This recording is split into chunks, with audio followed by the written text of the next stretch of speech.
over here. I guess in terms of my testimony, man, I feel like I'm just like how most people are. You know, you grow up next to the church, near the church, with the church. You know, you never really get to know God yourself. You know, you do it because the family wants you to do it, or you know, you kind of get dragged along by the ear, and you never really know who God truly is. I would say my first actual encounter with God was during my time in the Marine Corps.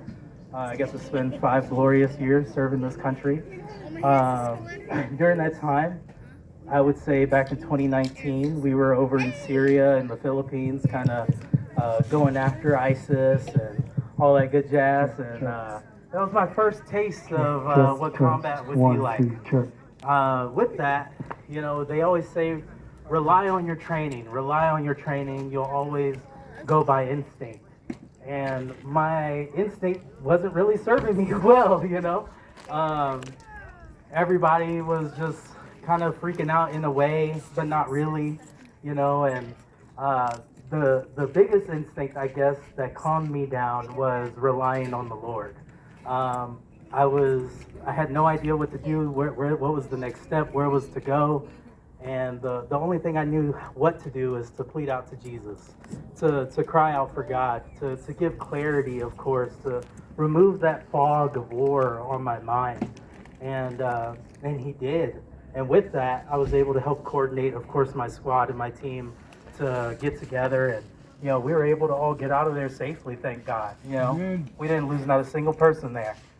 With that came a long line of course, testing God and saying, well, I'll do this if you do that. You know, we've all been there at some point, and really actually trying to see if he made himself real besides just that one situation.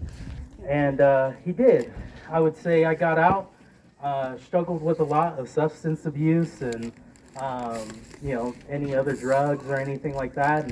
And it got to the point to where I was so miserable. And I had actually met Priscilla's daughter here, Kristen, online, and you know, we got to get to talking, and I challenged her and asked real hard questions and had real hard conversations, and you know, she challenged me back with the Lord. And I got to, of course, look into it myself, find other veterans, you know, since I was struggling with PTSD and understanding whether if what I did was right or wrong overseas. And I finally came to understanding, you know, one of Jesus's greatest disciples that we know used to kill thousands of Christians. Thousands. Yet he said, put that down and come walk with me. Let me guide you. Let me take that burden from you. And that's what I did. I was able to put that off to the side and genuinely understand that he's forgiven and the battle's already won. He already knew what it is that I was going to do. He already knew every decision and step that I was going to take, and now is the time to take that step towards him.